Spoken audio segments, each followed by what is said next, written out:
evening, one and all. Ira Epstein, and here we are with your Monday evening financial market update. And this update is for the evening of Monday, the 15th of December, 2025, just after 6:20 p.m. Central Time. Well, what a beating the stock market is suddenly taking. You know, I was teasing and meant it, actually. I thought Santa had left the building, the North Pole, and we were going to find support before this washout. But apparently we're not. Does that mean I've given up on the idea that the market's going to rally into year end? I have not. Does this mean that this crash will turn into a bear market? I don't believe so.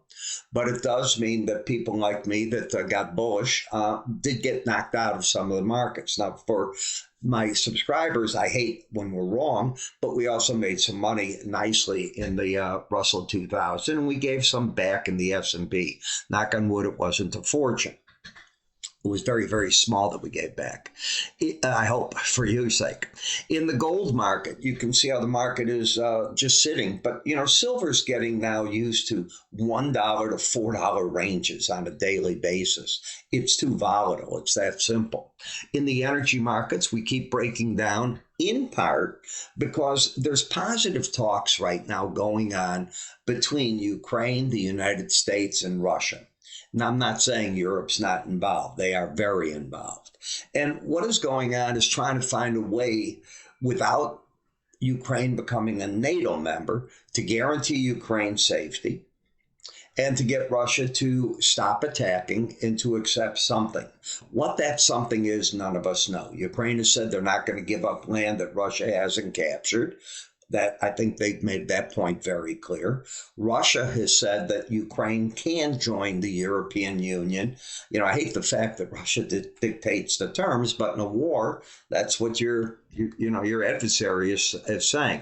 That's one of the terms they want. They cannot join NATO. And now what about the guarantees of who's going to protect Ukraine because Russia can't be trusted? And that is where this is all sorting out. Now, the good news is all the sides are giving a little bit, but is it enough? I don't think anybody has the answer to that at this point. There is progress, and that's about all you can say. When we take, before we go into the charts, why don't we take a look at the data we're going to get tomorrow? You're going to get advanced retail sales data for October. Look at how I spelled October. I'm laughing at myself. It's October, not October.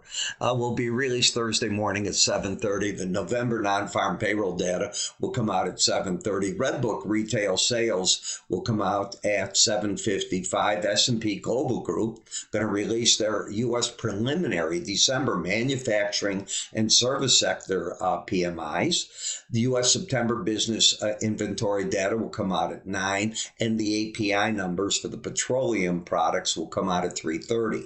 Now, for me, the good news is we begin hooking up my office tomorrow. So my IT will be out here, people, and we will start the process of hooking up all the computers so I can get away from working on this.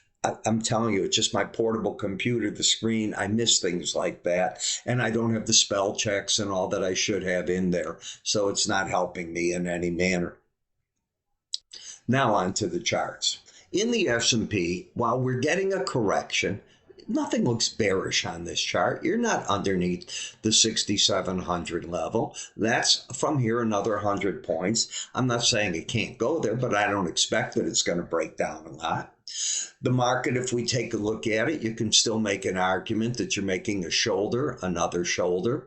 You've got a head and shoulder pattern. And if you can clear the highs of 70.15, you've got a measurable rally that can be into the 7,400 level overall. So it's something to think about. Do you have to get the breakout of the head and shoulder? No. Can some people argue it's not that pattern? Of course. That's what I hate about patterns. One person sees one thing, another thing. When I look at the swing line, what it says is you have a pattern of higher lows, these apexes, and higher highs. Still bullish. The market gets itself into trouble when it gets under 68, 63, 75, and you just now did it. So what will happen is you're going to have a down arrow here and a down arrow here, and that negates the uptrend. And that all tied in, by the way, with the market losing its bullish embedded readings. I'll show you that in a minute here. Where are you in terms of moving averages? We are right down to the 18, where in theory the market should hold, and that is the downside target if you lose the embedded readings. We'll take a look at Bollinger Bands. You never got up to them, and you did lose right back here, your bullish embedded reading. Let me see if I can get that to link in for you. I'm sorry I did that, but you were still embedded. You were still embedded. Today is the day you lost the embedded reading, and the goal was the 18-day average of closes, and you're there. That's my point. When we take a look at the NASDAQ, if we take a look, watch the embedded reading. You lost this reading on Friday, and today you're just accelerating down. But whenever you lose it and you're right on the closest average, I've always had trouble in saying, is it going to reach for the next average, or was that it? So I don't have an open profit objective. The market that has not lost it is the Dow Jones. A 79 reading does not lose it. You got to be under 79 to lose the embedded reading. We'll see if it does it. Where did it finish today on the close? Well, if you come here at an 85, so it's still holding on. You did lose it in the Russell, though. And with that, the market, as you could see, lost it today. It did not lose it on Friday.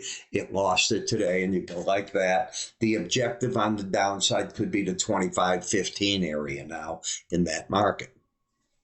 In the DAX, added strength, embedded reading until the red line closes under 79, I still think upside. In the March 10-year notes, lower highs, lower lows, oversold, trying to get a bounce. Maybe it can get to the 100-day average of the 18, but I don't see a big turnaround. In the 2-year notes, though, a different story. Notice how quickly it's now got the higher lows, higher highs, and it's back over both the 100-day average in green and the red line, the 18-day average. So the market put itself back into the bull trend. Remember I said I thought the 210 would have a good chance of working. It's how it looks to me. In the March dollar index, you have lower highs, lower lows. Be careful here. You're starting to embed. And if the market gets its embedded reading locked in and the market can get away from this area and start breaking down, I'd like to see it then run the Bollinger Band and get that, what we call that gorilla trade, where it just stays on it and breaks down. That's what's happening right now in the eurocurrency. You're getting the embedded reading. It's when the slow, look over here. Got that? And it's when you get your slow stochastics sitting in and they're going over 80 for at least 3 days in a row, which you now have. That says to me that the pros buy until the red line closes back under 79. I realize it's the first move over the 100-day average, and it's not even paying attention to that, which is sort of unusual. We have a bunch of central banks this week coming out, and they're going to give us their decision. Some people think the Bank of Japan's going to raise rates. You're getting a bid there. In the euro, they're widely expected to do nothing. And in the British pound, the idea is that the bank will cut 25 basis points. As we take a look at Bitcoin, it continues to break down, and the market is in nothing but a hurt zone. This is a market that, you know, when we come over to the chart action and you look, it got up right here to, what was that? 127,705. You're now down to 85,000. So it's basically lost a third of its value. I mean, that's painful. And we'll see how much more pain there's in store here. What's also probably hurting people that buy Bitcoin is the fact that gold is up at practically all-time highs now, and Bitcoin's doing nothing with the same set of fundamentals. But Bitcoin, the theory is, ties itself closer to the NASDAQ and how it does than the daily fundamentals.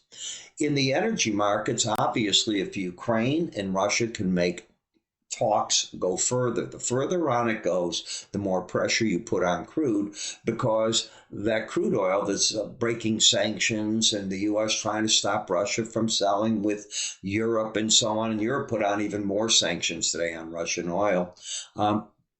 What takes place with all that is that oil eventually isn't sanctioned and it comes back to play. It won't have to be heavily discounted like Russia has to do now, because there's only a few countries that are willing to take on the European and U.S. sanctions. And we know China's the main buyer of all that.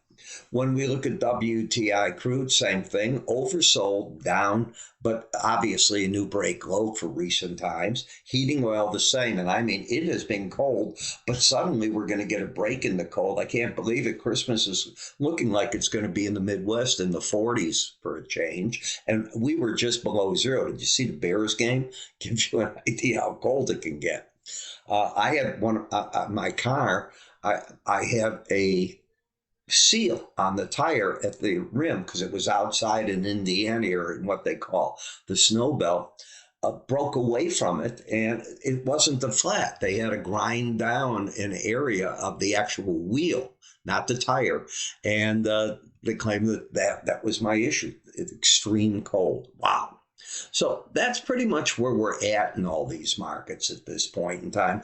Do notice that I made a change today into the Marches of the stock indices, and that's what you should be doing. We're now in the Marches of all the currencies, of the other markets. The last Dece that I have on the board here is in Bitcoin, and I had to switch back to it because it's still the active month. When I made the switches, that's what I just saw in one of the other charts. It did it there too.